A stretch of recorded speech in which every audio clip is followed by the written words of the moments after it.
We have 26 agents in our district. That's our top 14, and we got about 5 or 6, about 150, and then we have some people who come from nice families.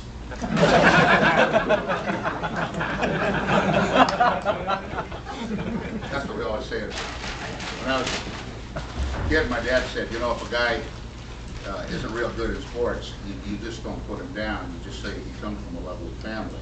That way, it's letting him know that he can't compete, but he has the dignity of his family. And we have people in our agency force, wonderful contracts, who come from lovely families.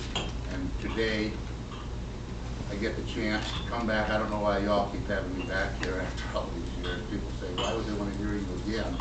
And I thank you for that. I'm lonely. And this is one of my favorite places in the world. I get a chance to go to a few places, but this is the best place. Can't hear me? Back here is fine. Yeah, I'll talk louder then. Okay, I don't know how to do that. That's the technical people have to come in. I'll just keep talking. It's always a pleasure to be here, and this Delta King thing is just absolutely super. In fact, I had a Delta King kind of a black shirt, kind of an ensemble type of a t-shirt, and my boy walked into my deal and says, these people are professionals, Dad. He graduated from Stanford, Johnny back there, played a little bit of football, and he says, you got to put a coat tie. So he dressed me, and so I want to thank John for that this morning. The shirt that I had on was cat's ass. Yeah, I'll just talk about it. But those people who come from lovely families aren't you. You're here because, as these folks have told me, you're the top 10%. You're the cream de la cream, and so I'm going to address you today with a very special, serious, scary message. Real message. The time I'm up here, there won't be 1 ounce of BS. And many of you, I'll show some systems that you kind of know about that you can implement tomorrow, and I promise you it will make you between $250,000, $500,000, for some of you, another $1 million of revenue this decade before we end the second millennium and go into the third one. The decade closing is very important to me. I'm 52. I feel this is going to be my last full decade doing this, and I just want to make sure that one thing happens before they send me out to pasture, and that is that a lot of good things remain in my past, and a lot of things that keep going, and I have a lot of young people like my boy, and the family, Michael Zentner, a good cousin, and a lot of friends, and I'm really scared right now. And I've never said this before. I'm afraid right now. I'm afraid for agencies, district managers, because something's not going right with farmers, and it's not home office. January of 1994 at 4:31 in the morning, my whatever weight you think it is was thrown 2 feet in the air, and I awoke to a screaming monster of a house, and I was thrown up in the air the second time. I said, oh my God. My wife was screaming. My boy Jeff was cowering in the front room, screaming, Daddy, Mommy, this great big huge former football player, and we knew it was the end for us, the end of the world. The earth was shaking like we were on top of a bowl. And after a while it settled down. A big mirror crashed where my head was. It was over the bed. I had just gotten up. And we got to the matches. Things weren't prepared. We looked at the house. And light, everything was everywhere. You could see bits of light coming. Farmers paid $160,000 as rebuilt our home. Paid $12,000 in earthquake premiums. And I knew it right away after I knew that we were going to survive. Oh my God, what kind of losses would this produce? So I got in the car at around 5:30 in the morning and drove around, and I couldn't believe the roofs on the ground. 7.5 minutes from my home, 16 people had just died. Farmers burned. I have a few rocks and rubble that I have gotten from that place with an eagle up to remind me of what I was thinking about then, and that is, we're alive, but our company is not well. And of course, you know how it's been since. Something else happened, though, that was good. That came out of that mass of tragedy. A light went on in me. It was almost a religious, spiritual experience. And I thought, we're in trouble. And what do good people do who care about their team? That's when lots of energy comes out of this gray squishy stuff here and says, what can I do? And I flash back to the time when I first started here in the early 70s. And I thought, God, we've lost all that personal touch. We have impersonalized agencies. There's a lot of people that didn't have earthquake insurance there because their agent never said, hey man, you're on top of an earthquake fault. What would you do if you were at the foot of a volcano? Would you have volcano insurance? So those people lost everything. A lot of those people just take the house. You can have it. I don't need it now. I can't live in it. I'm not going to make the payment for goodness.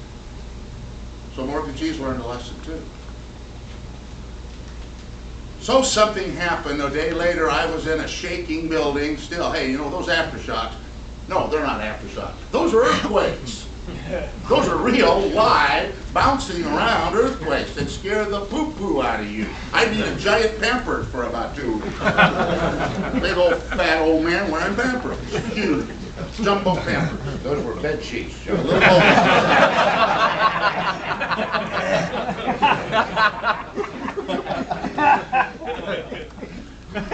Anyway,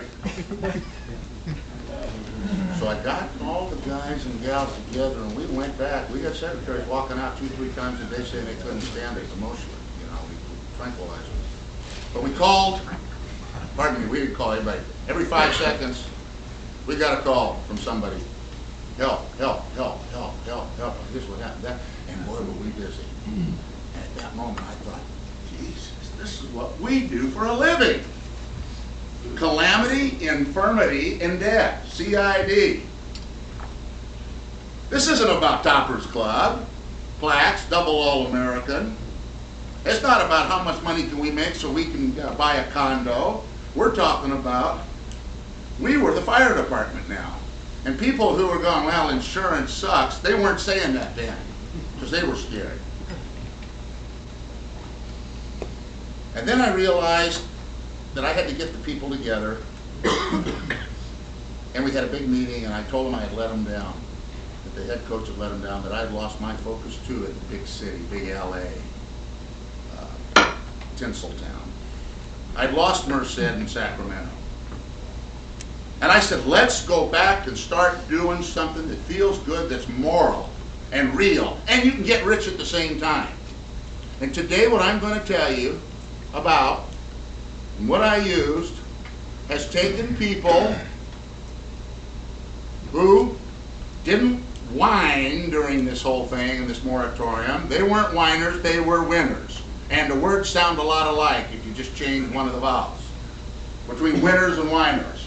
And in this environment right now, every pussy comes out of the woodwork and is whining, and even if he only wrote 3, 4 fire policies in a month, he says that's the reason I can't function. These people that he had up there a minute ago actually increased their production, and we had the best year we've ever had. Now, yes, we had some commercial years where we led the nation and made a lot of money. Well, the department rained on our parade. But we were writing just commercial because that's what was jumping in the boat. And we were doing it for us, for this. Pay me. And I am a capitalist. I'm not here as a religious leader, but I'm going to tell you one thing. We have to go back to basics, and Doug Dillard came up with the term when I talked about the Great Bud Post being not an agent, a salesman. He was a systematist. He was a man of systems. He was the Babe Ruth of the farmer's agency system that takes people like you who are making 6, 7, 8, 9, 10, 12, 13, 14, 15,000 a month, and they put in systems, and now they're making what my people do. 28, 35, 42, 51,000 in a month. And they're gone, and they're on remote control. And they own agencies that take great care of people because the best ones don't have an agency. They have a system called the hospital. They have hospitals for people who need advice. So it's not management by objectives, it's management by systems. Systems. It is the skeletal framework. It's the skeleton that you build muscle on, because it's like any body. You can't, if a guy says, hey, I want to build up my biceps. Sir, you're armless. You had your arms, you lost your arms. I still want nice biceps and forearms. Sir, you don't have any arms. You don't have a skeletal framework for it.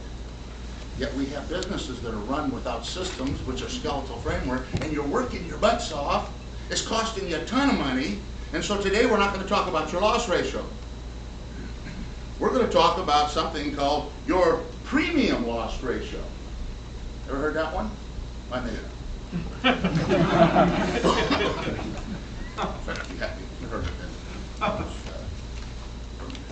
Premium loss ratio, meaning all the money that's been stolen from your folio through all the years by you. Now, I'm going to ask you a question. Stan, because you make a lot of money. You're very rich. Now, Stanley, if I told you, Stan, if the rest of the decade that I knew for sure, and I had a crystal ball and you knew that somebody would be stealing pretty close to about $666,666.66 out of your paycheck, methodically, would you be, this is a multiple choice question, A, say, well, he probably needs it more than me, whoever it is. B, I don't care, I'm already rich. Or C, he dies. Now, which one? C sounds C. good. All right. So that's the only test question we'll have today. Yeah. I'm not going to put up with it. He'd get mad. He'd go to Clark and say, "What are you going to do about this? This is theft." Yet we do.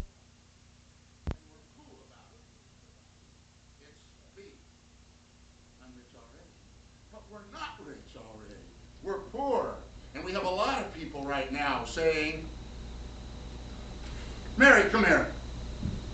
Look at my folio. What farmers think I'm doing here? It's a charity, a nonprofit organization? When are they going to get their act together? I'm quitting.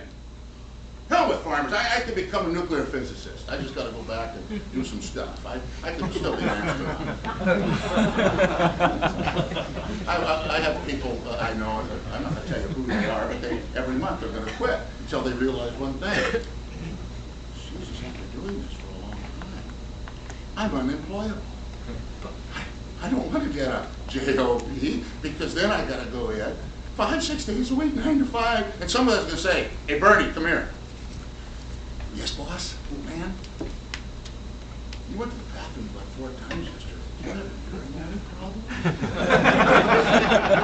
Man, time is money to this organization. Can you hold it? And that's security. There is no security on this planet, believe me, except right here with self. So what we're going to do today is we're going to talk about the cost of doing business. Call it COD-B, like COD-B, CODB. If you do not understand the cost of doing business, then you are not a chief, you're an Indian. And I'm going to tell you one thing about me, and we'll have to erase this from the tape. I am not an insurance salesman, or really an insurance district manager.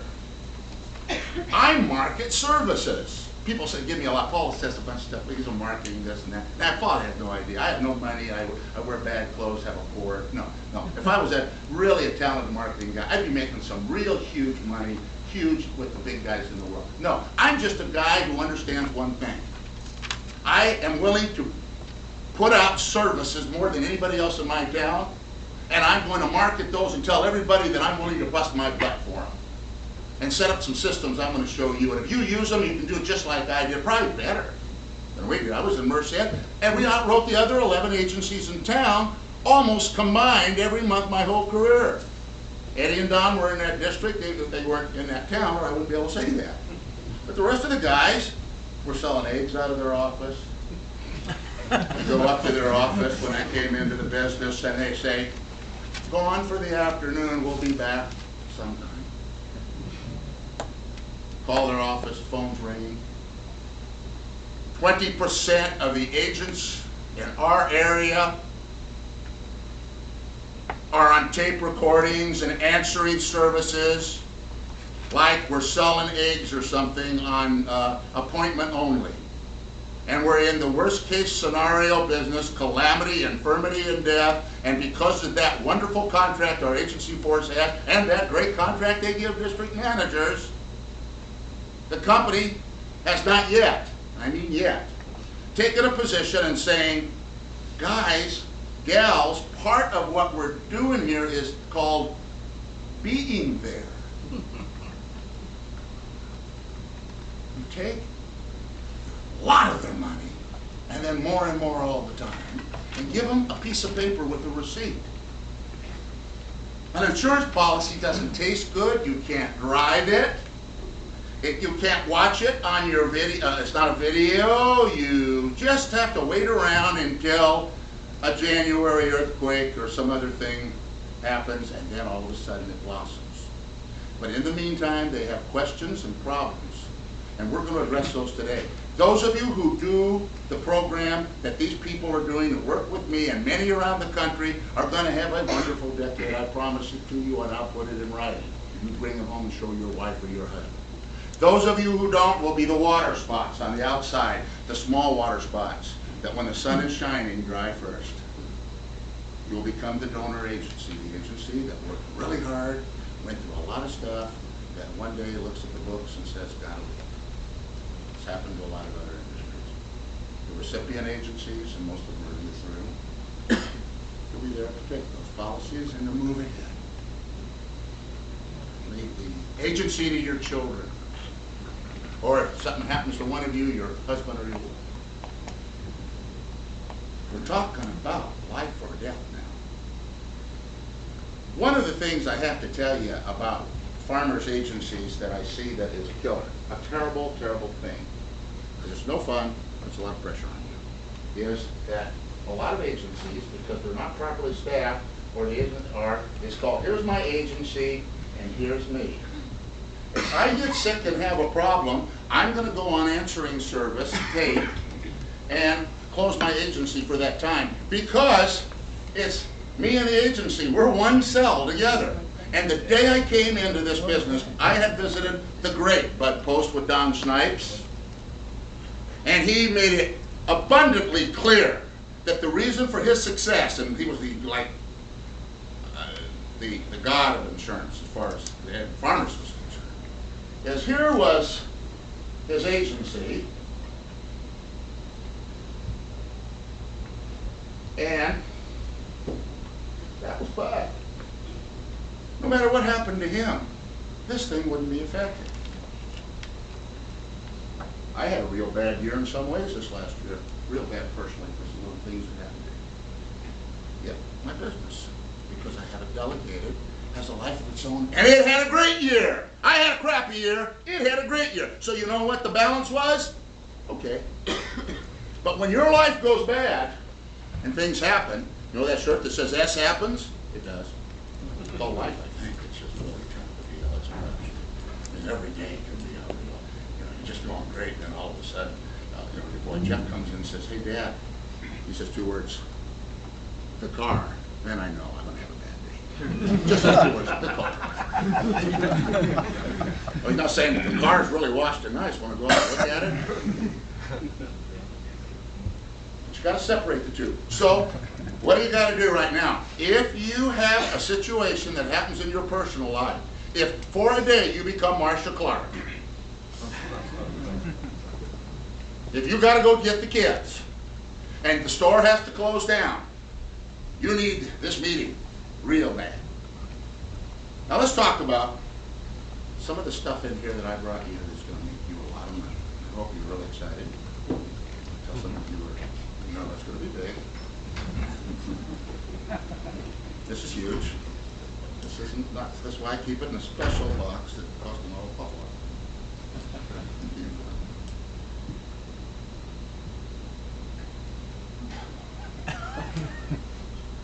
Here's the first one.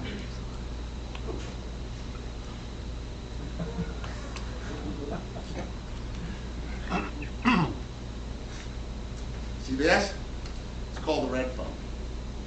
The red phone, put in Merced. When I first started, the post told me to, and I had an emergency hotline, and we were open 9 to 6 days a week, Monday through Saturday. We had our home phone number there, so that was our emergency hotline, Susie Zentner. Poor Susie, she was the phone. And we told people this, because this flashed back to me after the earthquake. When I was talking to a client, he said, what are your office hours? Well, we're open 6 days a week. My agencies in LA, they're city boys, they're open 10 to 3. 9 to 5 days a week, and 10 to 3 on Saturday. So I'm going to give this. I went to Kinko's and got this for you. Spent a huge dough on this, my own writing on it, so please keep this. It's pretty huge now, but you're getting it. Not the average deal like the last time you came on. Nice day. Big. So you got this gold red phone. If you have the red phone in your agency, and if you are open 9 to 5 Monday through Friday, and 10 to 3 on Saturday, and then get an answering service for about $40 a month, you say,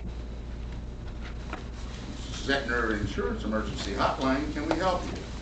Then you can call into that, and then you can use the words I used in Merced, California, that got everybody seeming to want to do insurance with one of the 12 farmers' agencies, even though the others have been there forever. And that are these words, and please write these down, because this thing is worth about $8,000 right away to you. If you do it. If you do it, and celebritize yourself, and publicize yourself. What are my office hours, sir? Well, for people like you in an emergency, sir, my office's hours are January 1st through December 31st of every year. I work for you. And that's a promise. What does that say about my office hours and my commitment to calamity, infirmity, and death? It means that we're not going to talk it and say, well, hell, I'm a good agent. Well, why are you good agent? Well, I have a real nice car. Look at the outfit. This is cashmere. My boy bought a cashmere coat, $800. All my wardrobe is worth $750. That's 12 suits. No, you can't do it with a cashmere coat. You do it with service. So I market service. Marketing service means I advertise that we do that, because the other people aren't going to make the red phone commitment. And my office hours are January 1st through December 31st. That's a hell of a commitment. Now you go, huh? What, about 5 of you just said, oh boy, come on, I want to lie. Wait a minute. Let's go back here to the splitting of the egg. I didn't say I would be there making the burgers for you at the McDonald's. I want to own a McDonald's that has great service and great chow. I don't want to take your order. I don't want to make the burgers. I don't want to clean up the place. I don't want to sweep the floors. I just want to own a McDonald's. Some of you have been taking this great course that Troy Course got, the great one. There's a lot of courses, and it's called the E-Myth. I've lived the E-Myth. I've read it, but it just kept telling me what I was already doing. I want to be an entrepreneur who owns a great firm. I am not an insurance salesman for farmers. Farmers works with us and for our clients. We don't work for farmers. You don't introduce your district manager as your boss. He ain't. Look at your contract. But then live it. And so these young people that I have and older people are car dealers, not car salesmen. They're men and women of many feathers. Chiefs, not Indians. Not Tonto, one broken feather. He does answer phone. Tonto, he takes claim. He supervises office, walks the floor. He moves paper from one side to another. And Tonto gets very, very tired. And then you go, right? I'm Tonto, dude. I don't have time for profit. I'm cleaning the floors at my place. I'm saving some real money. So there's people who work for themselves for $8 an hour who won't work for me for 20 if they do it for themselves. Post told me that. He said, that's illogical. He used to say that. That's illogical. I think it's time right now, and I know farmers needs the leadership, that we start addressing these. So what is the red phone? Well, what does that say in front of you? What's A? It's office hours. You have to have disciplined Monday through Friday, and then Saturday if you want to get rich. We wrote more insurance on Saturdays than all the other agencies in town did all month long, because they were closed and we were open. Now you go, well, I don't want to, I work hard enough. And we're not talking about you. You hire the staff for that. Then they call your clients on the next thing I'm going to bring out, which makes you real rich. And if you don't have those people, if your offices and staff, we're going to have some talk about that in the colloquium after this meeting. I'll show you how to do that too. We'll talk about it. Most of you know how to do it, but there's a problem. Extra people are a pain in the ass. Let's be honest. They leave, they don't show up, they're not dependable. It's not that you didn't want somebody helping you, you tried it. It's just like some district managers stop recruiting because they get a whole bunch of agents who don't get it done. Now what we got to do is this today. We're going to have a workshop. We're not going to get revved up. You don't need to get revved up. Now some of the people I talk to need to get revved up because their lights are on and nobody's even in the house. Let me tell you a story that I like. A long time ago, a guy was sitting up at his hotel in someplace back east, and there was a lake, and he saw a guy sitting under a tree, the berry. And he saw the guy at night, and the guy was still sitting there. 3 days later, it's the same guy overlooking the water, and a month and a half later, the guy, he's always there. The guy comes in late, and finally he says, screw it. Walks across at lunch hour, and he said, goes up to the guy, he says, hi, I couldn't help you, I'm up there in that big building, you're always here, huh? He said, yeah. Yeah, I'm here. He says, always? Yeah. In the morning, real early, huh? Yeah. Late, too? Do you ever move? No. I said, why? He said, well, I believe in reincarnation. He said, do you? He said, well, no, I don't know anything about it. He said, well, if you know about reincarnation, then you know this.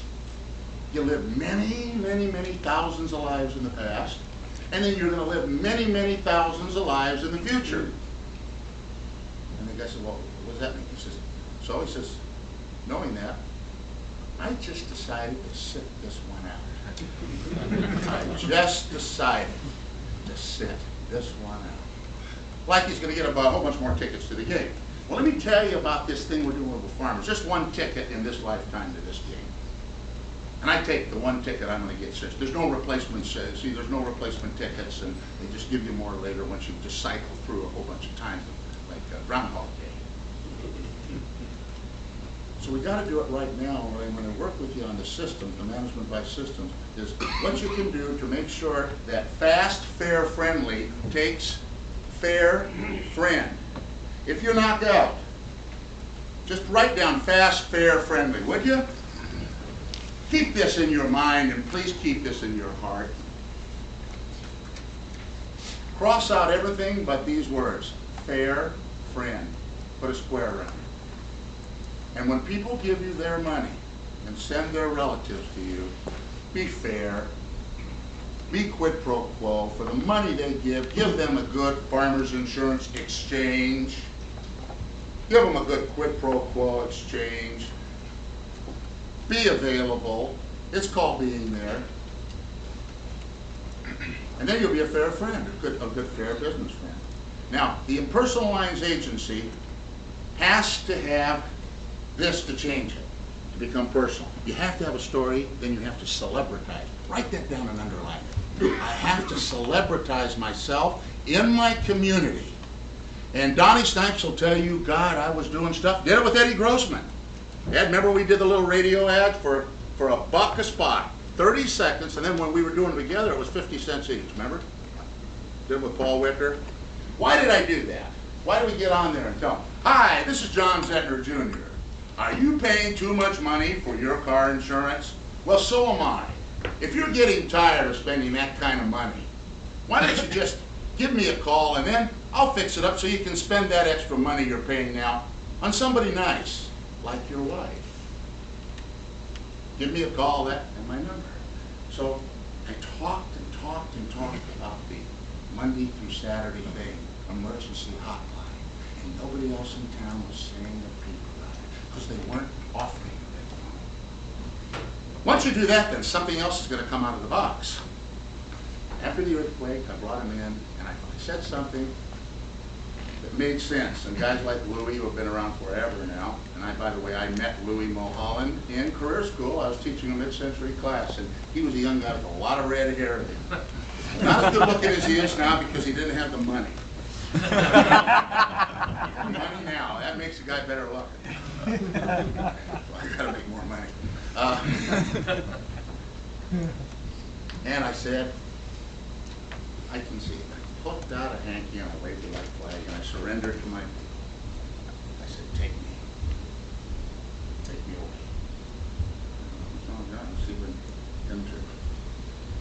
I said, you know, a lot of you aren't going to go out. We'd struggle with life insurance, but you know, 95%, but just not quite hacking it. Write a lot of commercial. And I said, I give up. I said, Eddie, you're not going to go out at night while I'm home with a martini watching a game and be out there. Yeah, Mr. Jones, I have an interesting idea to share with you. Can I sit in your kitchen for about 5 hours tonight and really get you going on something? I said, you're not going to do that, are you? And they all went kind of like this. And I reached in, and I said, I brought you a tool. You know what you're thinking? It's very valuable. It's all I got. Produce diamonds. Gold phone. Because I remembered something about Merced. We weren't sending Johnny Bug Zentner out just working 8 appointments in the evenings. We had a gold phone. I had Susie Zentner and some other people calling people like this and then putting it through their ear, because it's a special tool, and you have to, if you leave it there, then it just turns black like a regular phone or white. And put it to the ear, and here's what they were saying. Yeah, hi, Mr. Jones. John asked me to give you a call. We just pulled your file and we dropped the ball on this. We need to update some of your coverages, and then I got to ask you a few questions, so we're giving you what you deserve. Oh, and then you go through all that stuff. You update the coverages for them, like giving them $500,000 on their home, and for no money, and actually doing what you have. Give them what you have. Give them your best shot, your best effort. What you know really protects them. And then after that, you go, on your fire insurance here, we don't see here where we included that group rate, that package rate on mortgage insurance. Didn't we take care of that for you? Your birthday's coming up now, and John will get all over me if he knew you didn't have this taken care of. You don't know what I'm talking about? Well, that's if something happens to you, the house is paid for, and it's hardly any money, and it's a ton of coverage for our preferred non-smoker clients. Okay, well, you don't have time now? Stop. The old philosophy, and it's still a current good philosophy for new people. Yes. Too loud. Okay, a little loud because that's, ooh. Where was I? Stop. Don't have time. Old way, new way. I go to the doctor. Whoa, come on, Mom, put that down. I have a loud voice. I go to the doctor's office and he goes, John, what are you weighing on, about 450 pounds? I said, no, I'm on a diet. I'm eating a lot of seafood now. Well, your blood pressure, all the food in the soup. All right, that's a good job. But she says, you got a little problem here. Your blood pressure is like 210 with 150. It means that within about 3 hours you're going to have a bad stroke.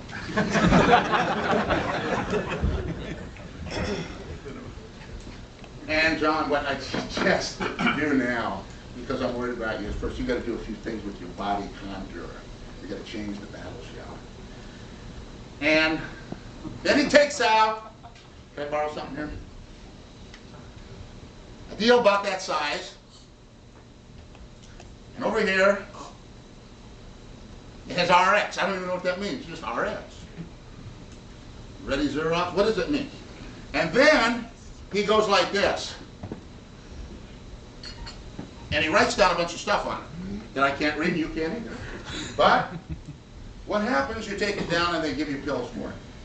And they take a lot of money. The doctor does not drive you down there, stand in line for an hour with you, drive you home, go get a glass of water, open your little mouth, put it in the field, and then put it in the water, and then say swallow, and go like that and make it go down your throat. He just writes you a what? A prescription. And Post told me that. He said, I'm not an insurance salesman, I'm not a rep. I'm a doctor. He owns a hospital. And I tell them what they need to know, and that's up to them, but we tell everybody. And Don and I thought that was a good idea, so I thought I would just do it, literally and figuratively. And I did, and my staff did, and secretaries that didn't want to help out on this, they didn't get to work at my hospital because I didn't want secretaries, I wanted nurses. So if you give every one of your patients at least your best effort as a doctor in your hospital to give them a prescription on what they need, it will change your whole career. I tripled my income in the first few months. I went from making $850 subsidy to where I did took $75 of subsidy, and 3 months later I'm making $4,000 a month. And I was having $13,500 folios when I left in 1977 with $70 auto premiums and $90 homeowners premiums. And somebody's trying to figure out what I'd have made if I'd have just been in our area or today. I don't want to know. Because it worked too good. We issued over 400 life cases one year. We had a 97 policy week. Everybody in town knew who we were. And all we did was give the people who you couldn't come into the hospital, come into the doctor's office, a prescription to at least tell them what they need. I got an Eddie Grossman story. Can you tell it? Can you tell it? Is that where I need to leave the room, John? Which one I can use? Oh yeah, here's one I can use. One night I'm over at Ed's place, and Ed and I had planned to go. There's a place right next door there. It was just a lot of fun to blow a lot of drinks in for 5 or 6 hours. And at that time, the cops were kind of cool. They just waved to you when you went by. They weren't just looking to end your life, you know. And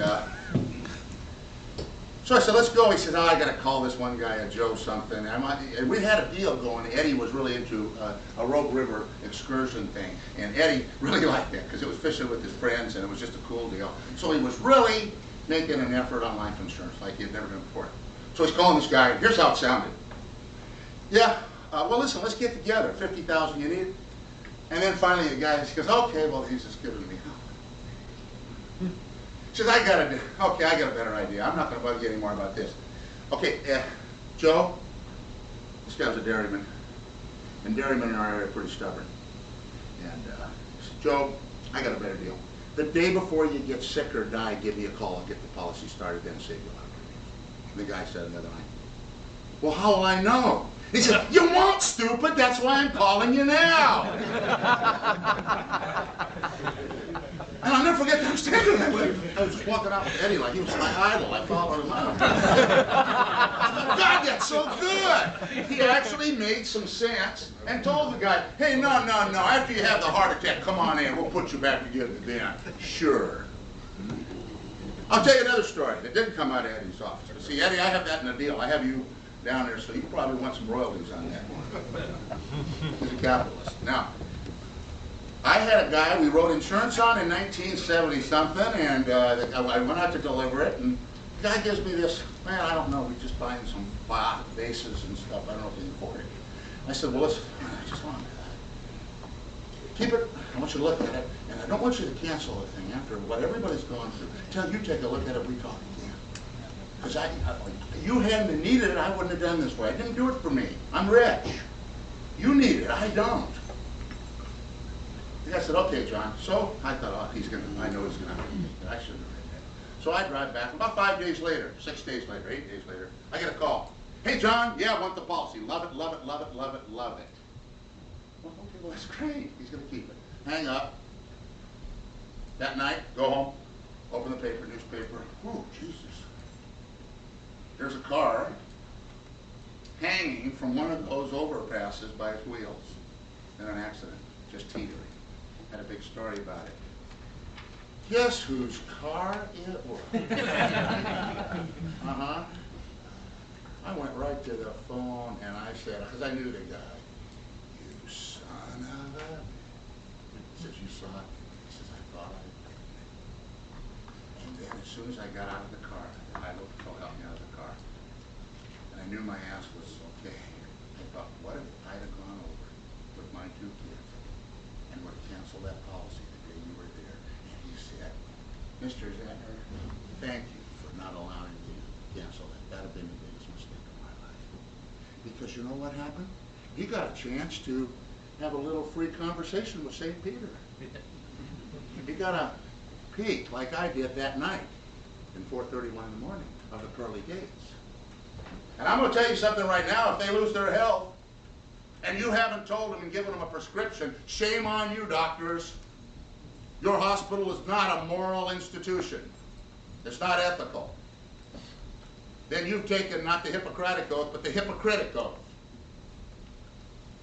And we're talking about a moral issue now, and if we don't do a better job of being there with the red phone and caring with the gold phone and giving everybody a prescription, this company won't be premier. Forget premier. That's a silly word. That's sloganeering. We'll be second rate. If you and I form a little group, and you see on the top there, that's our little logo. That's not a company logo.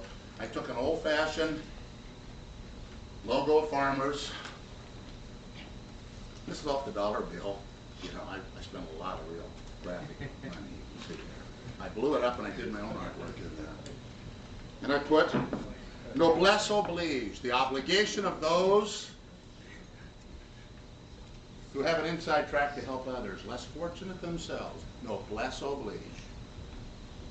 And look at the logo. Is that our current logo? No, that's the logo that goes back to the time when doctors cared. Made house calls. And service was #1 in the United States of America. I've been in a few games and I've had a chance to talk to some Oriental people. And they say one thing about Americans. You watch too much TV. You are not curious about what you can do better. You like to stay in one place and not evolve and then complain and get angry at each other and everybody. That's a look from the outside. And during this moratorium time, it's given ample opportunity to those of us that really wanted to have a scapegoat. And really, is it tough times? Yeah, it really is. I'm really worried about what's happening because if an awful lot of our people stay in the tank, it's really going to hurt the system and all of us are going to suffer. We're all in this boat together. I really do these talks for one reason, a selfish reason too. I want to be on a healthy winning team. I have a lot of friends out here and it's really a pleasure, tons of fun. That little, what he calls social mingling that Doug has talked about earlier means a lot to me. It also is the reason I look 75 years old. I'm to Sacramento because of that social mingling. Watch out for it. When Dillard or Clark say it, social mingling. And never be around Paul Hook to mingle too long.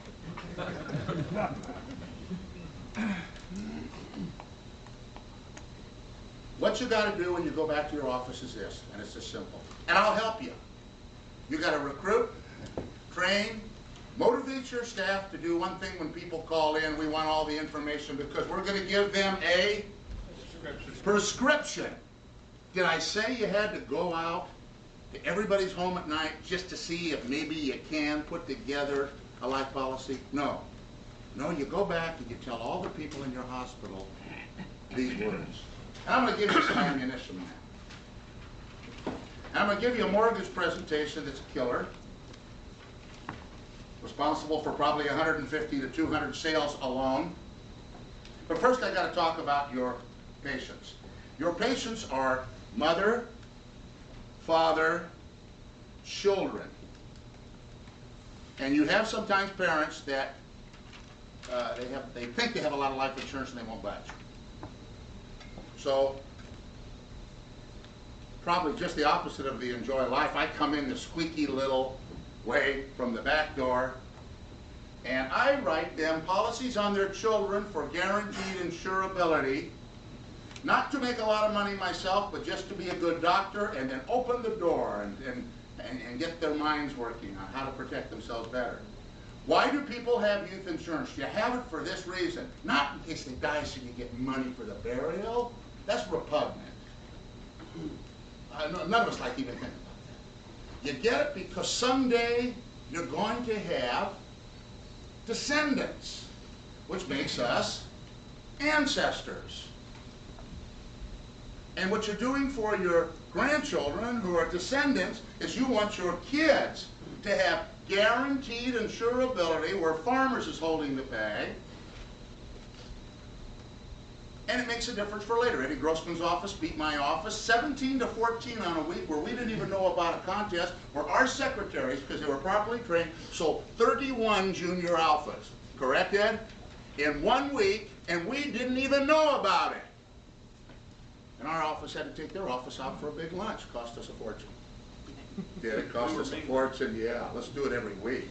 Because the gals in the office got behind it. Because they believe in it if we're good leaders. And they will give a prescription. And they will talk about if your kid loses their health, Farmers has to give them a policy that goes like this. They got $50,000 and at ages 25, 28, 31, 34, 37, and 40, 6 options of 25, you're going to make sure that Farmers Insurance, who has the money, we don't. That's why we're buying insurance from them.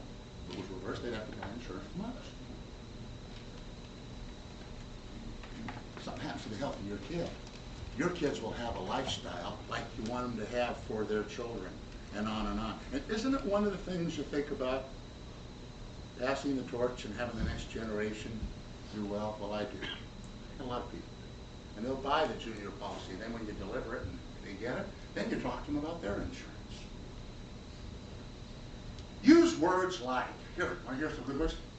How about this one? You need it to get it somewhere. We have a policy here that doesn't cost hardly any money but has a lot of coverage that we can get you at a group type rate and package in with your other insurance, and we want you to write it down, and then here's what the doctor does. Now if you do this one, this takes care of the transaction. Make sure that your secretary or you, and by the way, this is a staff job I'm talking about. You get it started, but it's a delegated deal. It's a remote control system. Make sure that they know that you are writing. By the way, you can get these from your district managers. I sell these things, but I just never collect any money for them. I don't have a real good accounts receivable.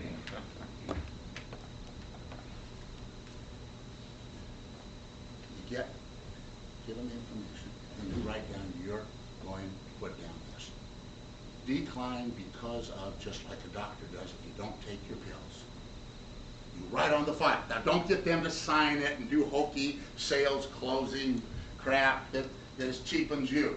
You don't have to do that. Get them to sign they didn't take it. They don't like that. There's no reason they have to sign that. They know that. People are smarter now. I don't buy that. You know, if you got about a 60 IQ you're working with, you can do anything, but then you don't want to insure people who have a bovine approach to the world. So what do? You write down, you told them, and you document it, then you let them know that you wrote it down, and you say, I want you to get this someplace, even if it's not here, because it's important for you and your family. And you give them an amount and phone quote. That's what the prescription is, a mini presentation. So here you folks here, especially this group, have thousands of families, thousands of young people who have never received a prescription, and then you look at your folio, and you wonder, who the hell's stealing part of my check? I can't keep a hospital running on this kind of income. You're not selling enough medicine to people who need it. It's just an agricultural function. If you have all this acreage, you put the tractors out, after you've done all of what you've done, and all of us have done, to build it, to harvest it. And it's not harvesting to hurt, it's harvesting to help them. The earthquake made one thing real clear to Zentner. Wow, I got a lovely home now. I would have just had a mess if it hadn't have been for $12,000 worth of premium since 1977. We're in a real professional career. And we're blowing it. We're closing our offices down and on our own personal moratorium. And we're angry. We got to get out of that because we got all these people. Now, if you're brand new right now, if you come in as a new career person, then you got to haul ass. We tell them, man, you better buckle up, get that helmet on. And we got some new people still going to make it now. And they don't have policies to go to. Saturdays. Let me repeat one thing. If you are closed on a barbershop day, you let it from me if I'm in the area. Because the State Farm guy, and by the way, they got a far superior discipline system. They make people have the discipline. Oh, they're kicking our butts. Average, just working us. But they're not open on Saturdays either, a lot of them. So I stayed open on Saturdays, and I just had Neil Sorensen, and I just had his fist jumping into my boat. He just thought I was getting his X-Dates. They were checking in the garbage. Just to see, yeah, they were. They're saying, shit, they're just all transferring down to his agency. I was available, open, and was selling service. January 1st through December 31st of every year of my whole career. My district office is open 6 days a week now because, God, you got to do it if you're talking about it all the time. If you do these things, and if you build the systems to serve the people, I promise you they will come. There's a lot of agencies here that are pregnant, have been pregnant with policies that would just blow out of there if you perform cesarean section. Some of you have agencies with 1,500, 1,200 policies that are really 25, 28, 31. And Louis Mulholland is one of the best balance producers in the United States. I track him for balance. And he even does better if he has fire. No. I could go to Louis right now, and he's a superstar. He's been PC everything, okay? And we could go in and start giving prescriptions to everybody in his deal, and there's another 2,000 policies in there. True? Waiting inside of Mama, wanting to come out. You know what? It's just like if I'd have stayed with my mom about another year. Wouldn't have been good for her. As it was when she said it ruined her. She had a real bad attitude about it. I'm going to need surgery for the next 10 years. Then if you do all this stuff, and you do the systems, then you can produce the revenue, to have the staff, to have the fun, and have a remote control, and be someplace catching that purple and blue fish, and calling in, Mary, how's it going? Huge, huh? Whew. How many?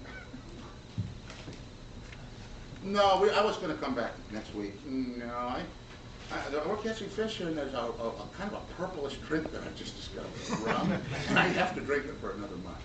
Well, really, I'm much taller and better looking. Yeah. No, I won't be back, but I will be calling. Yeah, tell Rex to get on the ball, okay? How's he feeling? Uh-huh. Yeah. Okay, kicking ass. Okay, go get him. All right, what a job, what a job. Okay, man. Bartender? That's the insurance business for me.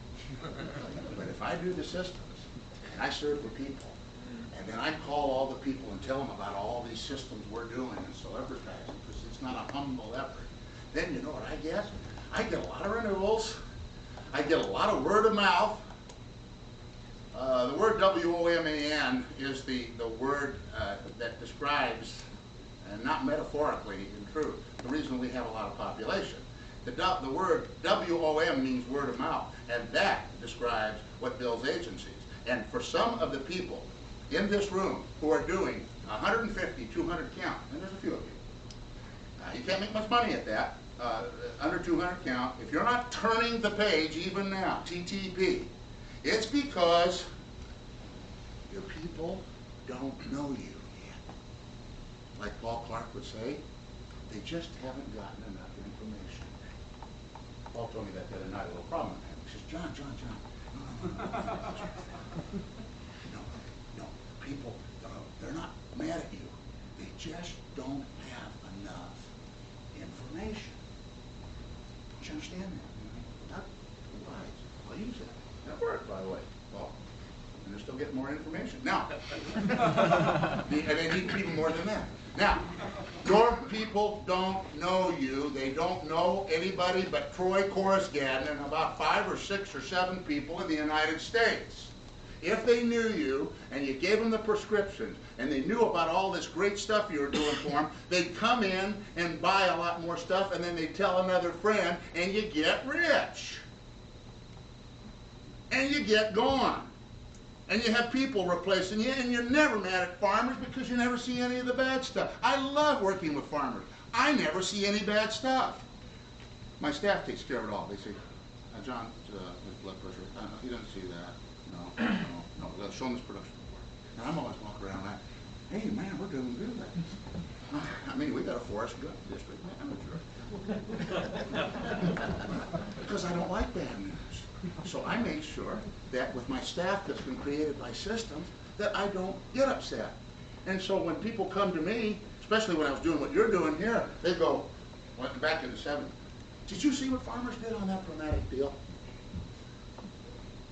I go, well, is it good? No, I mean, this aren't you pissed? No, I didn't know about it. I guess it was taken care of. I'm just happy and drinking, and we're writing a lot of business, and then they just walk away from me. Well, he's no fun.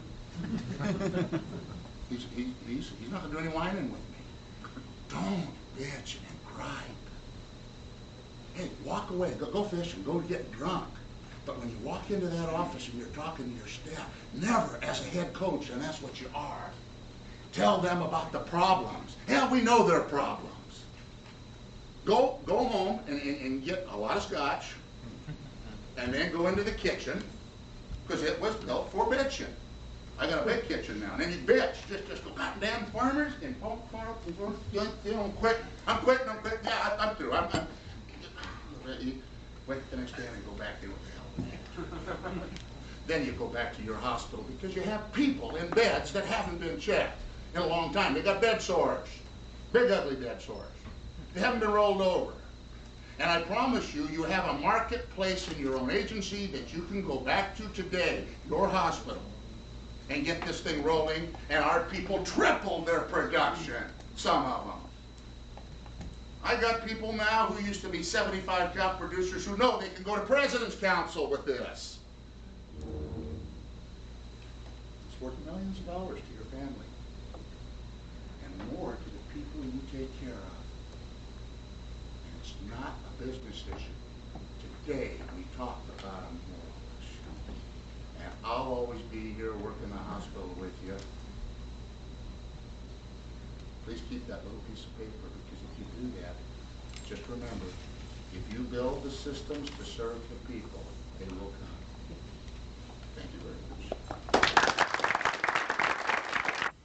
John will be here all day today, and at the legislative conference tomorrow, next couple days, and he may be here for about a month. Okay. You ask them, how much are your house payments? Let's say they say, what's this presentation? The secretary keeps it. $1,500 a month. Times, all right, let's do the math. Take that times 12. That's $18,000 a year. Take that times 30 years. Now you should get $540,000. That, you tell them, is your, right in front of it, unsecured note. The biggest investment your family might ever make, unless you buy a whole bunch of stuff later. John, flip it on your side. Flip on it. just talk real loud, all right? Now, I'll talk loud. Can you hear me back there? Okay, that's no problem. These things don't work all the time. So you got $540,000 unsecured note. That's a problem. It has nothing to do with life insurance. It has to do with debt insurance. And that means if something happens to you over the life of that mortgage, your wife, without your income, is going to have to make those payments without your income. Then you ask a question. This is a fun place. Okay. This is one of the places where, hey, get the drinks so we can all make noise. Okay.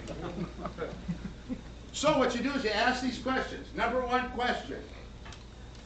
Can your wife make the house payment without your income? The answer is usually what? No. It might be both of it. Then you ask the question, if the guy said that there was a plan B, and that included all the taxes, and your house payments went to $1,550 a month, would you be forced to move out of your home? What's the answer? No. No. Now, if that's the case, it's bought mortgage insurance. Do you need it? Yeah, because I can't afford to make the house payments without him. And can you afford it? Yeah, certainly. Because what we didn't do is we didn't go from $0 to $50 for the life policy, whatever we're considering. I won't fill in. You fill in this bucket. Mortgage insurance, life insurance, and it's just any form that you want to bill for them that does something for them, that satisfies this. And then I called it one other thing. I made up a name. I like to make up my own little script. I call it a floating mortgage policy. That means if something, they go, well, I might leave this home. Say it floats with you. But you know what this mortgage policy will do? It'll turn into family insurance. It'll turn into a cross-purchase agreement, business insurance. It'll turn into key man insurance. It can turn into what you want it to be because it's that flexible. Because you're the one who has to be insured. Do you have any health problems? So we can't get you this rate unless through choice. Because there's a lot of little boxes there, and there's a whole bunch, and if you mark one of the boxes, yes, and all the rest, no, you never had that, the company is probably going to say no. They can't take a joke. They don't want this money that you're doing. The company doesn't want a sick person. They want healthy people. Have you had any problems? Say, well, here's what the real estate, write this down. This is what the real estate people should do for people. I tell them that. I'm the insurance guy saying that. I don't really mean it. But if the real estate people were to give the people what I call the double payment plan, A or B, would the people pick $1,500 or $1,550 if they knew the $1,550 cancels this unsecured note and the house goes to your wife? How many people would pay $1,550, 97% of the loan per month, when for a couple percent more, that unsecured note is secured? Very few people, if they got that opportunity, would take Plan A because there's hardly any difference in the money, and why leave that thing hanging out?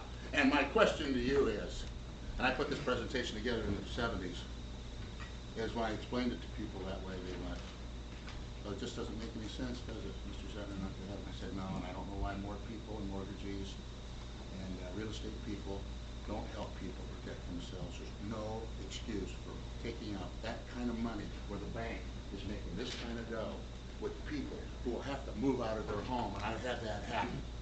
And I'm not going to tell that story to you. I'm not in the mood. Something bad happened to me because I didn't get into a family early enough and they lost their home, and I'll never let that happen again. I had a very immoral experience. I didn't give them a prescription. So what you do is you tell them, geez, well, I pay 97, 98% of the thing and not have the note secure. That's just a business decision. Everybody who knows about this stuff, especially people like you who are healthy that can get a group rate, has it. A little bit of bandwidth. Any questions about this? I know it's simple. Almost too simple to use, huh? You probably have a complicated setup that's better than mine. It has a lot of boxes, purple charts, but I'm gonna tell you something, my mind, see, I had to invite my friends over on Christmas Eve just to put together things that take about 10 minutes to do.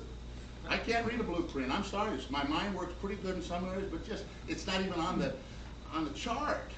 And so I don't give complicated things to people so they scratch their head. I just want to make a lot of sense. And I want them to trust me.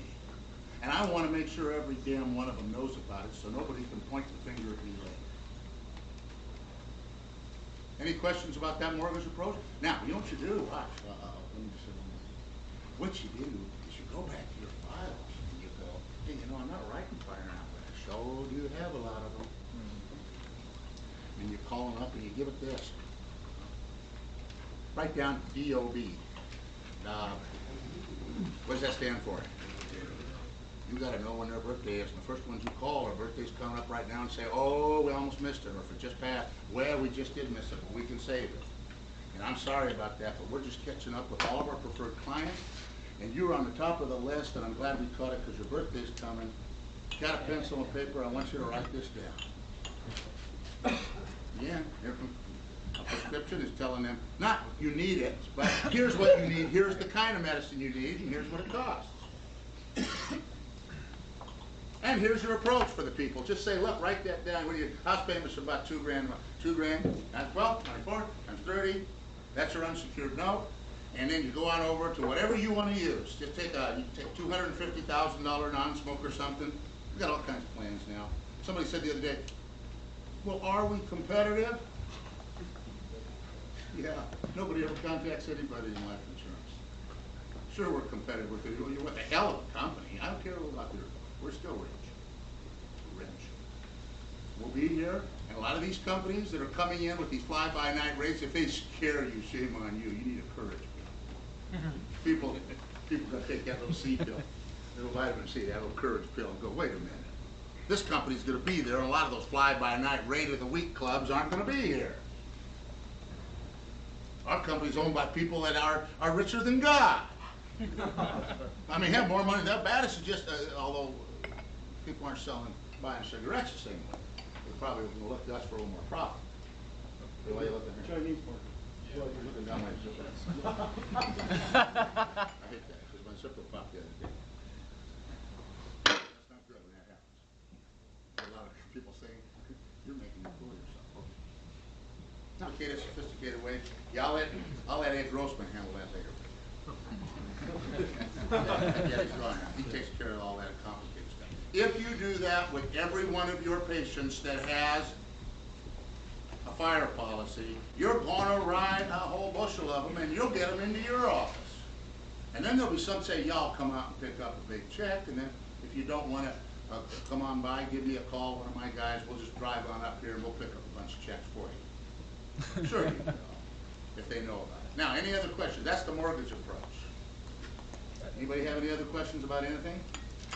Yes? A little bit on what you're saying on these kitty quotes on the phone. You're talking about quotes. Yeah. First of all, one of the problems that we're finding in the files is a lack of information. You have to remember one thing.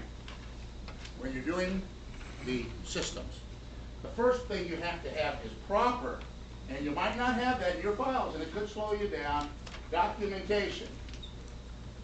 You got to have proper documentation, and then the second thing, and here's where the breakdown is. We've talked about this now since I started. It's the same. Control. Now, if I come into a lot of your offices, and I do that with our folks, they don't like it too much. They can bring a little pizza and beer, and my audits aren't company audits or I'm not their boss. I'm their sales assistant and friend and tormentor. And I come in and I'm going like this. I'm looking through the files. I did it in drain language history. Jesus, you got the autos here. Where's the fire? Where's the mortgage insurance? It says here he owns a business. Where's the information on that? You don't have the proper documentation. Well, no, you have the, okay, I see you have it here. Well, where's the control? When are you going to get the information to put this together to have everybody have their insurance with you? Just remember, there are 4 reasons why everybody should have all their insurance with you. For those of you who just came on the plantation with us, the first one Why should they have all their insurance with your store, your supermarket that used to just sell dairy products or meat or cereal? Number one, for convenience. Picking somebody they know is real, with a hell of a company, with a hell of a backing, who's going to always be there. Number two, just like planning a seminar or making soup. Too many cooks can screw up the soup. A lot of things can go wrong when everybody's kind of coming in individually and putting extra salt or too much pepper. Okay, no overlaps or gaps in coverage. Number three, here's a good one. Package discounts, and I use the term group type discounts, group rates. You do, there's some non-smoker things that fit in that category. To save you money, and I don't care what you say, remember these words, I always tell them. Through the years, sir, I'm going to save you a lot of money, one way or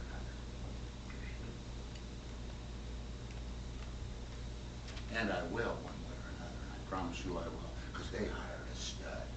Richard Morrow said a long time ago, he was a great one in our company, national leader.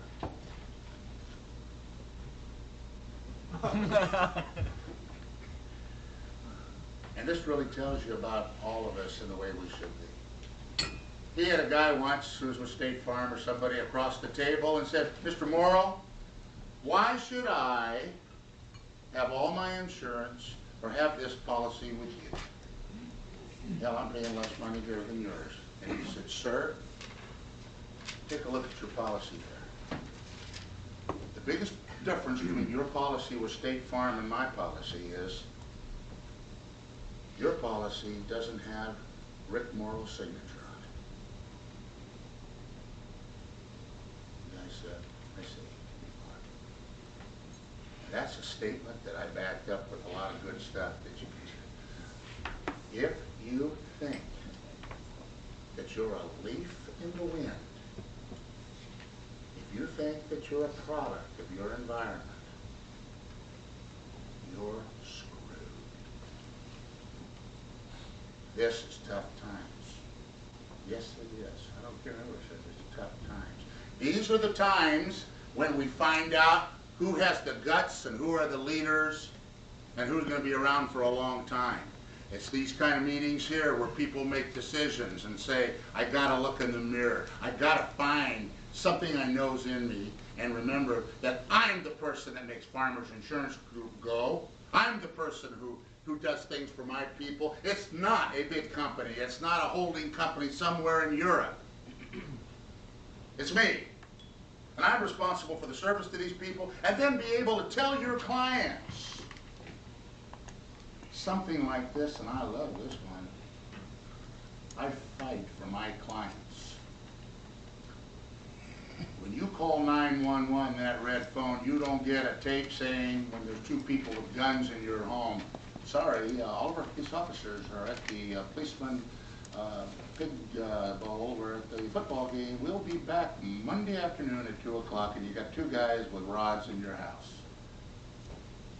4 in the morning. And you tell them I'm never going to let you get, if the company comes up with something or an adjustment on a claim, I'm at the red phone. I'm where the buck stops. And yes, I will fight for you. If you take a look at some of the manuscript I have here that they're going to copy for all the district managers, you'll see that we put in that last one, number 4, convenience. No, oh, hey, remember I said no overlaps of covers and all that? Did I say last one, convenience? That was the first one. Account weight, number 4, sorry. I just started at the beginning, just like a tape, just 8 track, okay? The last one in the 4 reasons to have all your insurance together. Account weight. Remember, you have all your insurance with me.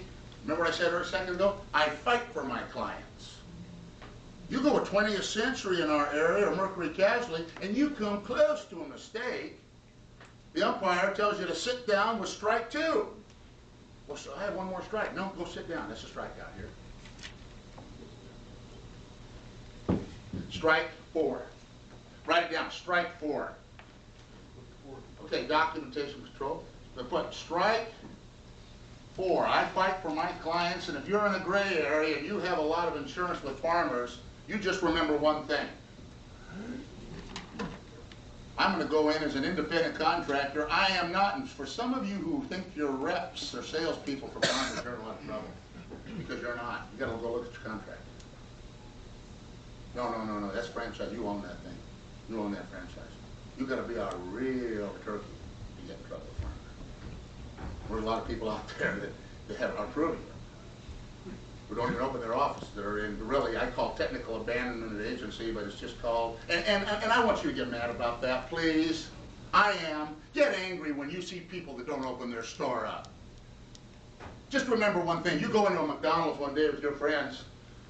Ah, boy, I'm hungry, man. I'm going to get a couple of those things. And you get there and it says, sorry, we're gone because we had some things we had to do at home. What do? Yeah, well, what the hell? Hell, McDonald's. We go, I'll go to another McDonald's? No, they don't. See, that's the problem about the bad agency stores that don't open up and take care of their people and go on answering services and take. It's tainting the farmer's logo that says superior service. And we have to individually take a stand in our own store and then put social pressure and friendly pressure on those who are screwing up our logo and our reputation. This independent contractorship is a wondrous thing, but has it become the thing that will devour the farmers agency system and destroy us in the eyes of the public, to where the State Farm people and some of the people love our independence, allowing us to flip that middle finger up at our clientele? So you tell the people one thing. You have all your insurance with me, and I promise you this. Remember January 1 through December 31st, and I'll fight for you. And if you get in that gray area, I can't promise any results on a given deal, but I know you're with the right company. If you don't get paid right on the claim, I'm where the buck stops. So you see what Rick Morrow said about the signature on the bottom of the policy? You activate it, implement it, execute it, advertise it, celebritize yourself. Make sure that your card has a, you have that, my box somewhere here? Did you take it up to the room, or where'd it go? My box, my little box. Right, John, take out the card. Now just turn around there, and he'll show it to you. This is just turn around. This is not that deal. There's a card there on the wall of the deal, John. On the front. That's my son. Now, let me get this. Bring that up, will you? I want to show you something. This made me a lot of money. This makes you money. Now, first of all, you're going to be really good. You're going to go back and do some real important discipline things in your dealership and separate yourself from all the rest of the boys and girls in the band. So you're just not another face in the mask, the whining face there. And then you get a picture of yourself. And that was when I was young, got it really touched up, had some great sideburns, good burns, had my office hours, say, Monday through Saturday, 9 to 6. And then I had my residence number there, and that was my emergency hotline, because Susie didn't know any different then, and she just loved to do that. But now we had a tape, and just call back all the time. Have a card for your clients with emergency hotline in red that has that. You give it to all of your clients and send the referral sources and your clients extra cards. Then you can have another card too. You don't always have to have everyone with this. You know where they'll keep it? Tell them to put it up on the clipboard next to the other important emergency numbers. I want that up there. And I don't want them buying insurance from Louis Milholland if I'm in his area, because he's with farmers too. He's a great person. I want him to come to my little store, where we make good burgers too. And this puts the face on it. Now, I don't know why people don't do this in this business. I don't know why we have gone undercover. I don't know why incognito has become the way to be. It has nothing to do with making a lot of money. This alone, without all the systems, is a pay raise. Because people don't throw away cards with pictures on them at the same rate they do with names that are no fun. A system. Did I answer your question? long-winded. Okay. Now you had right in front of me here. You had a question a minute ago.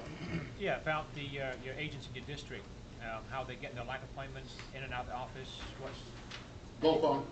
and just Go phone. Just talking to people. are they calling themselves? Or, No, one thing about our district is that even the younger people right away understand that they're business people, they're entrepreneurs. They're not going to do every job at the restaurant. They're not going to change the bedpans and do all the stuff at the hospital.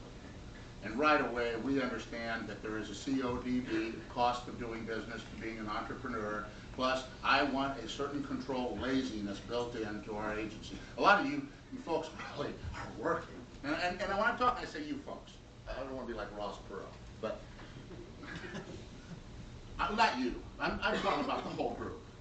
Working their butts off. Unhappy, not making money, but working hard at really dumb stuff.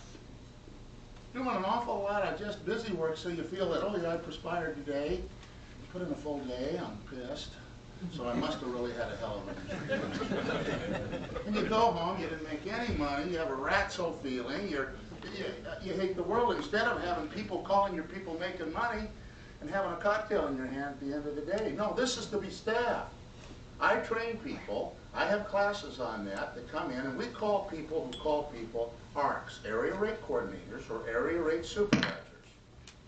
And when we're calling our own clients up, CSM, Customer Service Managers, is our new title, CSM. They head up the internal marketing division of your place. Now, and this kind of fits in with your question. Write this down, blue sky. There's one thing district managers do, and my people do just like I do. We kind of do the same thing. District managers bring you in, and they sell you. We sell you. I sell you blue sky. We say, what we really are saying, we want you to come with us for a while and go broke. But there's a big long-term deal. You're going to have renewals. You'll have a real life. And if you're an entrepreneur, you're going to make a lot of money.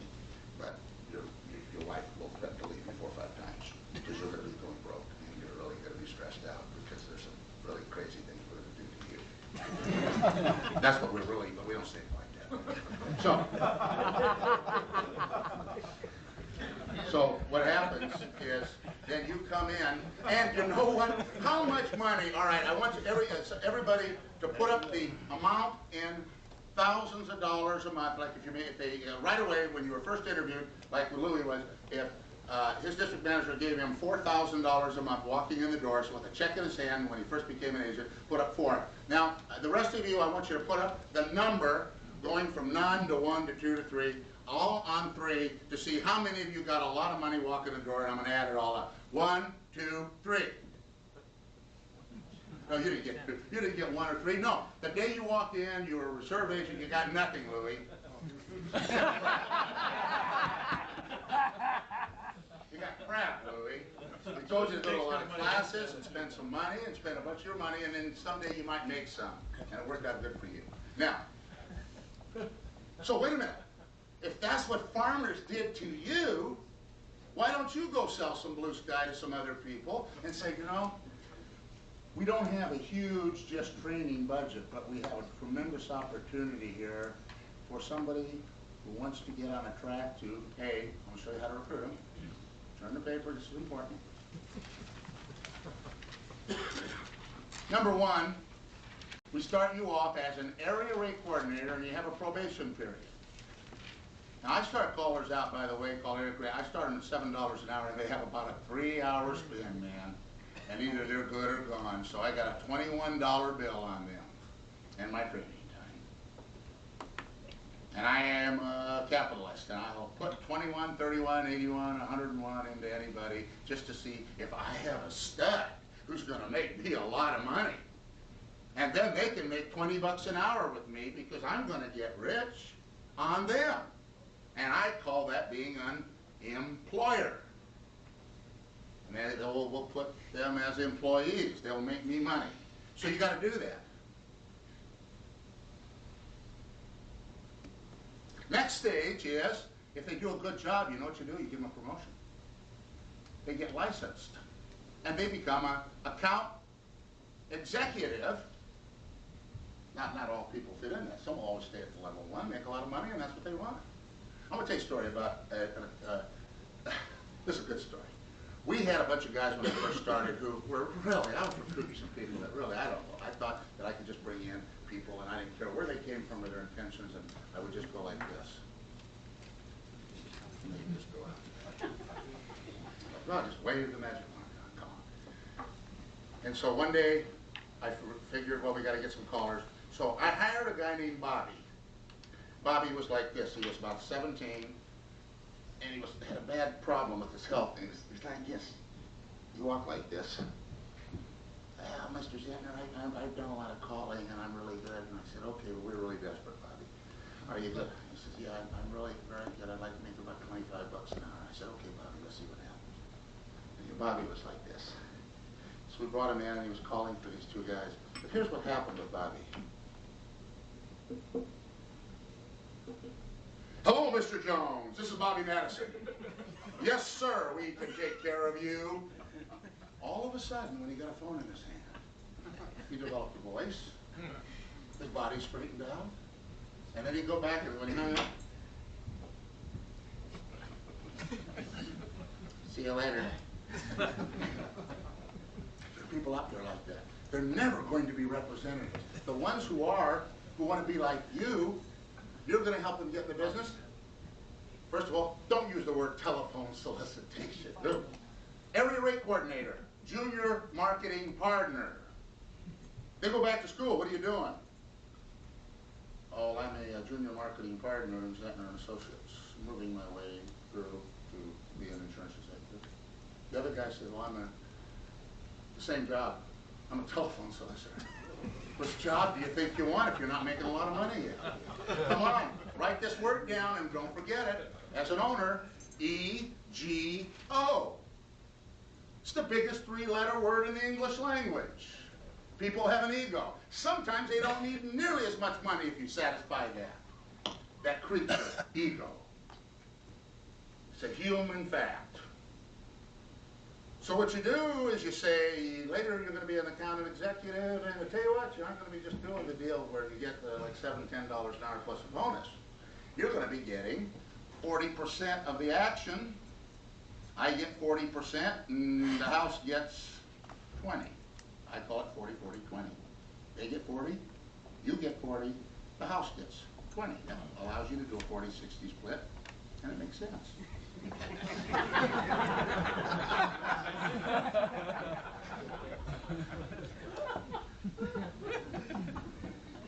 Remember, we're not a non-profit organization. We got a lot of people to contact, don't we? We can't give it all away because if we go out of business, they go out of business. And then you tell them, and then if you do that real well, you know what I'm going to do with you? You'll be out there selling. I'm going to make you a junior partner. Number 3. Then that means that you're getting more money on this 40-40-20 thing.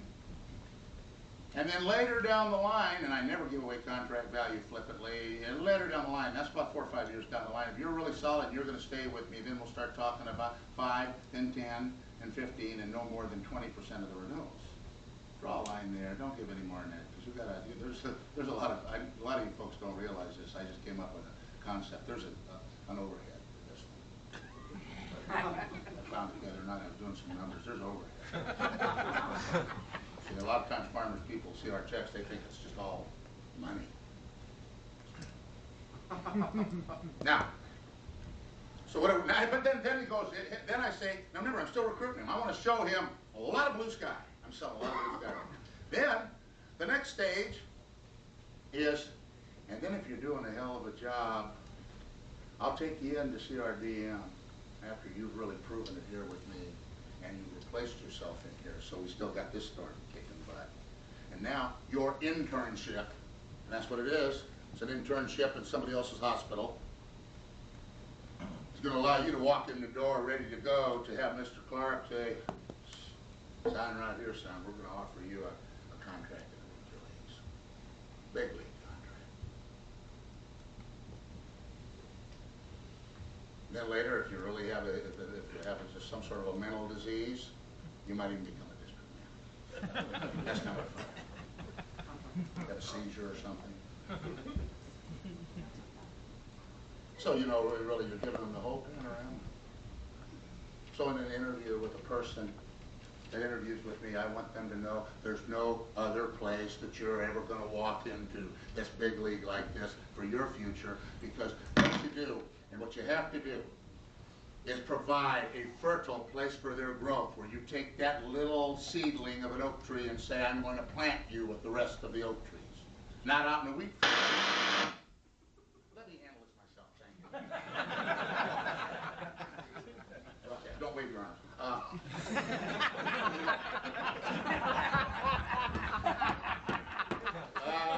That's started in about 5 minutes.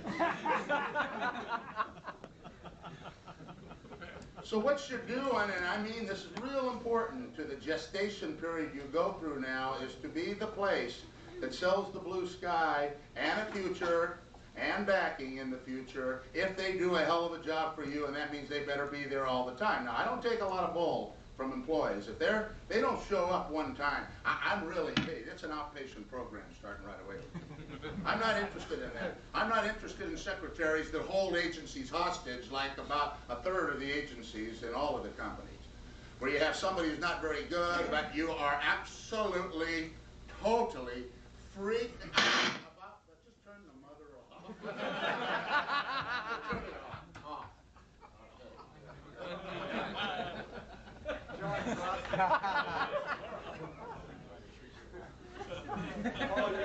Very good. After a while, you know what? Your fingers start walking towards the throat when it happens. There's 2 little men walking up to it. Okay. Just kidding about that. I wasn't that bad.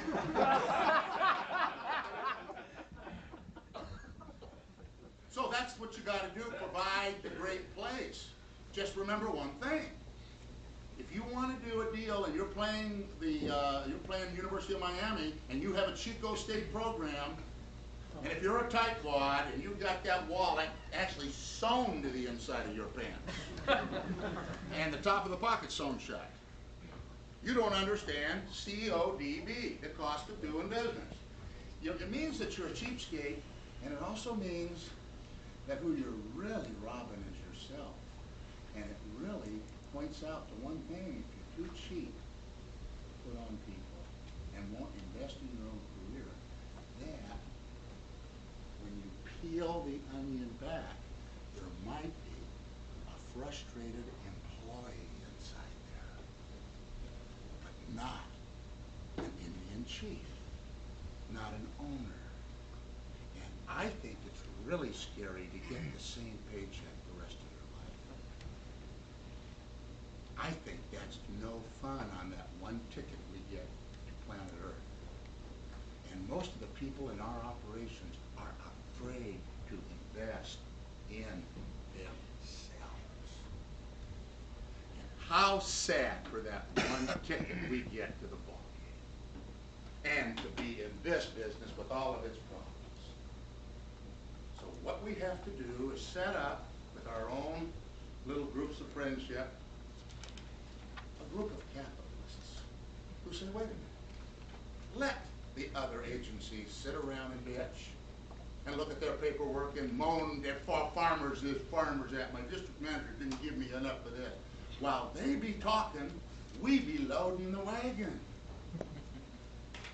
They're going to be doing the bitching in their kitchen, and we're going to be out there loading the wagon. And that's what we're doing in Los Angeles, California. We're surrounded by bitchers and whiners.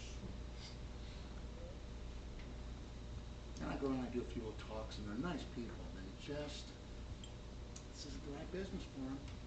And we're going to have half the agency force in about 2 years that we have right now. The water spots will be gone.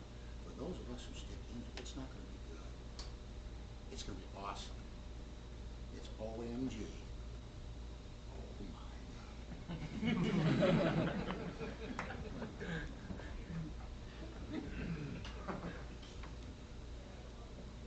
Any other questions? Michael's in. Don't you have a question?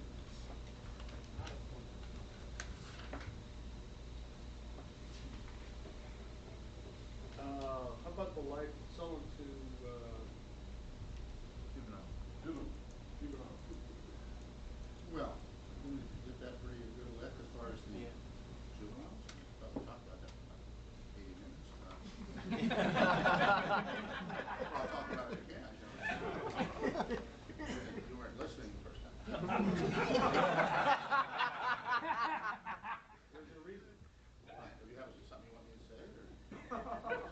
Did all of you get the drift on the ancestors and why you do it for the kids, for their guaranteed insurance? In fact, write this down on your deal. Write it down twice. Write please twice, and then think about it for a minute with me. We'll do this for you guys. Let's meditate. All right. Guaranteed insurability. That's for all of us that can lose our health. See, we're perishables. You just tell by the way we look as we get older. Things aren't going good somewhere. Something wrong with the chemicals. There's an erosion factor. We're being oxidized.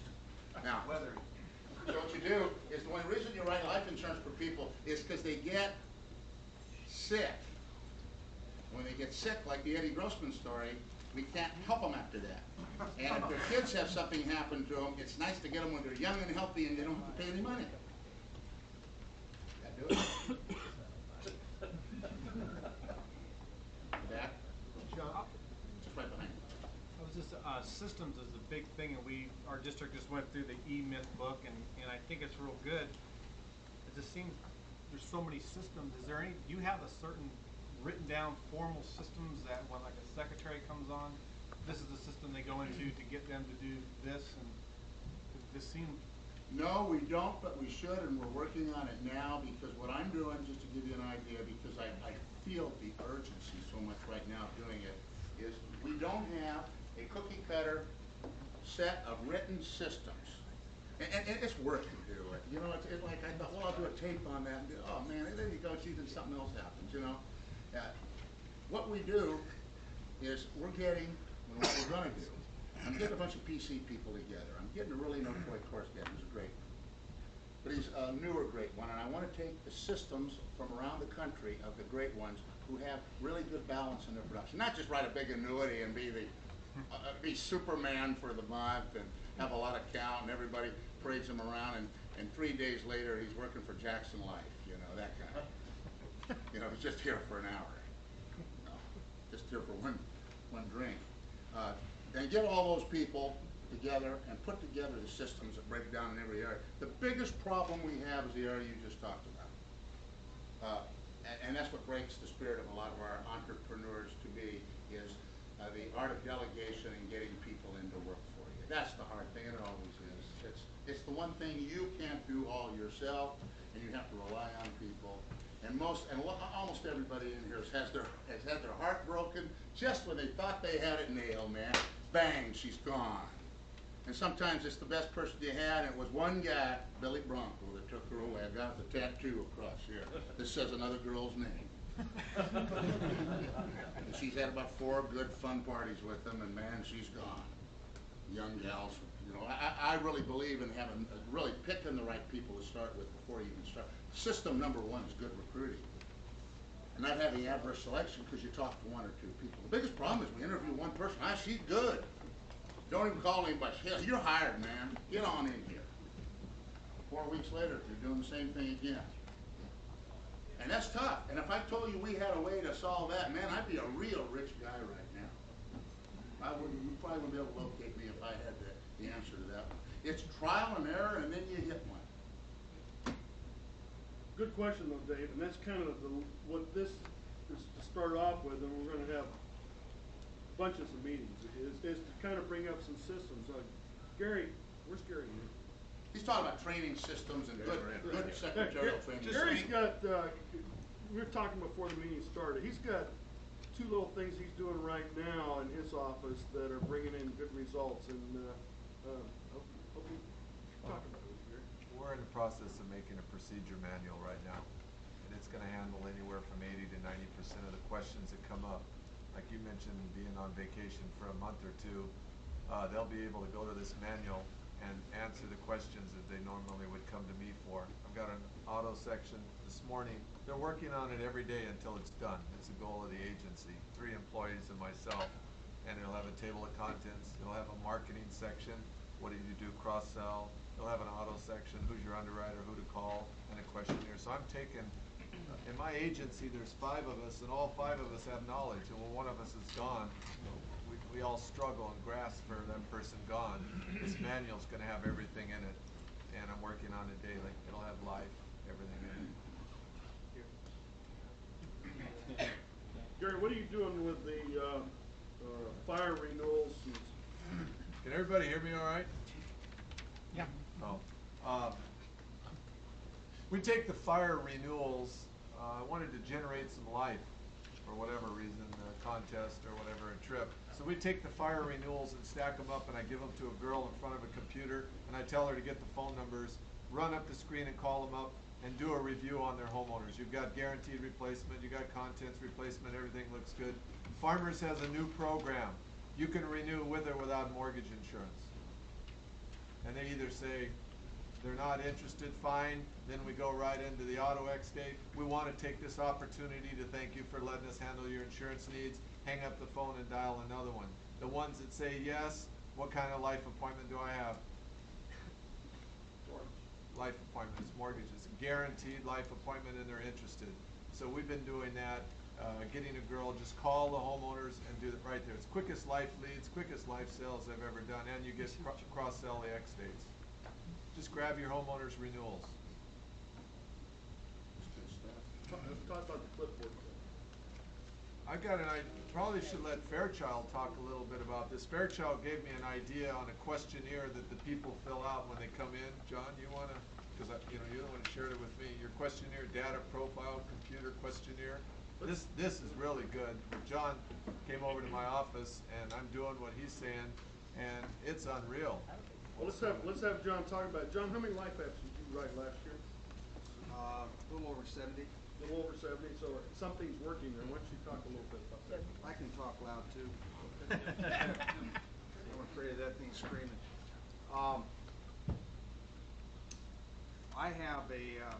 I was grasping for writing more life insurance, and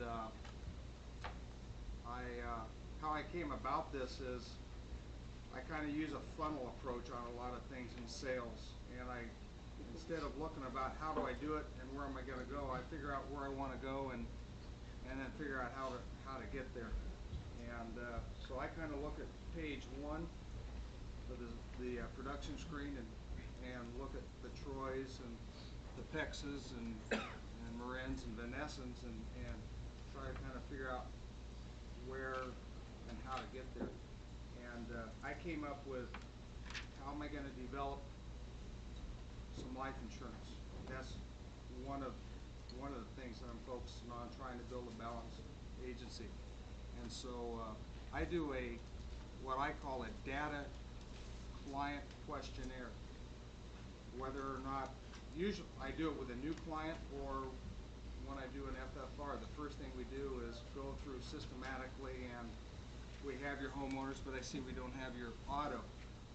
We need to update our computer so that we have a complete file on you. And so when they know they're given information for the computer, it kind of diffuses them, and they give us any information we want. We ask permission. Can we ask you some questions? Once they've given you permission, it's okay to ask anything you want to ask. And we kind of diffuse them, and then we go right down the line. Who has your auto? Okay. How many hours do you have? Who's the drivers? Information like that. We don't stop there and start saying, hey, do you want to buy some auto insurance? Go on to the next thing. Who has your homeowners, if it's vice versa? Who has your medical insurance, your disability insurance, your life insurance, and go past it. Get them used to answering the question. Then we can go back and start fulfilling the needs that we see that they have and go into the package sale approach, package discounts. It's really nothing new. Many of you probably already doing it, but I put it down on paper and anybody can do it. This is a form that's handed out at the division meeting. Computer questionnaire. Pardon? That was one that I put together. That's one you Off put. of his idea. It's off his idea. Well, but Gary was talking about the importance of the clipboard. Oh, I tried it the other day when they come in. I went out and bought a particle board clipboard, and I put it on there. In fact, I think it was Ted was saying something about it. And they walk in to do a payment. Hey, while you're making your payment, we got to update we hand them this goddamn clipboard. And they need this filled out. It's the easiest way to cross-sell and get X states, and then those are stacked up, and then those are our leads in the agency, or we put them in the computer. Just hand them the clipboard. I need you to fill this out. We got to update our computer information. And they're filling, it just says auto, X, when does it renew, how many you got? It's a very simple questionnaire. And they just took the clipboard and started answering the questions. You didn't have to ask them. Ted, I heard about this and put a little form together in a little script and gave it to all the agents. 2 Tuesdays ago, my gal came in. She does a weekly bonus awareness report for all the agents. And she said, did you know Finister has 11 life apps pending? This guy, I've been in Stockton for 2 years. This guy hadn't written 5 in the 2 years I've been there. I said, Finister? Yeah. So I get on the telephone. I say, Charlie, what are you doing? And he says, you know that stuff that we talked about the other day. I said, well, we talked about a lot. What was it? He said, you know that data entry form thing. I said, he said, it's better, man. I've got 7 more here to send up today. And so I said, tell me exactly what you're doing. And he's the guy who put a little spin to it with the clipboard. His gal, the customers come in, sit down. He's a big auto producer, but he never rode light. The customers come in, sit down. The gal lets them sit there for 5-7 minutes. She walks in with the clipboard and says, would you please fill this out so I can get your file started? They fill it out. He gets it back, reviews it real quick, looks at how much life insurance they have, and regardless of how much they have, he says, I'm very concerned about your life insurance. You don't have enough. Real high-tech approach, you know? You don't have enough. He goes to the computer screen, throws up a 50, looks at the minimum premium and adds 10, 15 bucks to it, and says, you know, do you know for $47 we can get you another 100,000? He wrote 20 life apps in the month of February. I talked to him the day before I came here. He's writing them daily. And the thing that's so exciting is that if you talk to this guy, Charlie Finister, he'll tell you he's changed the way he's doing business permanently. He will always write life insurance. It's just the way he does business now. And the thing that I like about it, his girl pulls the trigger. His secretary, I'm sorry. His secretary or assistant pulls the trigger. He doesn't have to sit there and go, oh, I've talked to this guy before, or he can't afford it, or the gal with the people come in, she doesn't know what from that. She just walks in, would you please fill this out so I can get your file started? And he does it every single time. It's great. What I found when I started doing this is that it gives you an organized way of getting in front of people. And that's all it does. It gives you an organizational track to run on. Instead of just sitting there going, the sky's falling, who am I going to call next, and throwing a dart at the file cabinet, it gives you people that you have their name and you know exactly what they need, and you can have a planned attack. so if you were going to write a procedural manual in training a staff person, how would you describe this function, this system in your agency? For instance, if you were going to tell Gene here, just hired Gene, okay, here's how we do it at our office. Describe what the customer comes in, what do we do? Slap him around a little? I would probably put Gene on the phone. And Gene, what I want you to do is, here's a list of my clients. I would like you to call and do a survey, and then go right into this client data sheet and explain to the client, Mr. Jones, what we're trying to do here is update our computer so that we have all the information we need to do your better job. We've just changed our system a little bit and everything's going onto computers. And if you have about 2 minutes, I would like to ask you a little bit of information. I want to make sure that we don't have any gaps in your coverages, and we can make sure that you have all the discounts that you qualify for. So maybe we can save you some money at the same time. Our whole intention is to give you more coverage for less money. Could you spare a couple minutes? Once you get a yes, then ask the questions. I notice that we have your homeowners, but we don't have your auto. This person's not going to be a nuts and bolts licensed agent. All they're going to do is... Saddest things that happens is that you appreciate people and you don't thank them and they never know you appreciated them, and it goes back and forth. I don't know, maybe thank you is a word that's diminishing in importance in our society, and how sad that is. let me tell you this.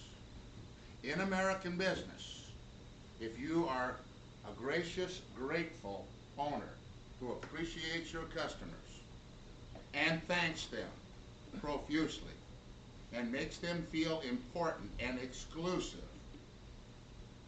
and I guess that ego word kind of creeps in there when you say exclusive, and you thank them for making you what you are now, like we did in Merced, and you communicate to that, they'll end up liking you better and won't leave you for the same reasons they'd have left you a year ago, and get harder to leave, and then you end up with, by the way, this is really good on Thanksgiving to send one out instead of Christmas and birthdays, if you have to pick a day, because this is a special time to thank them for what they've done for you.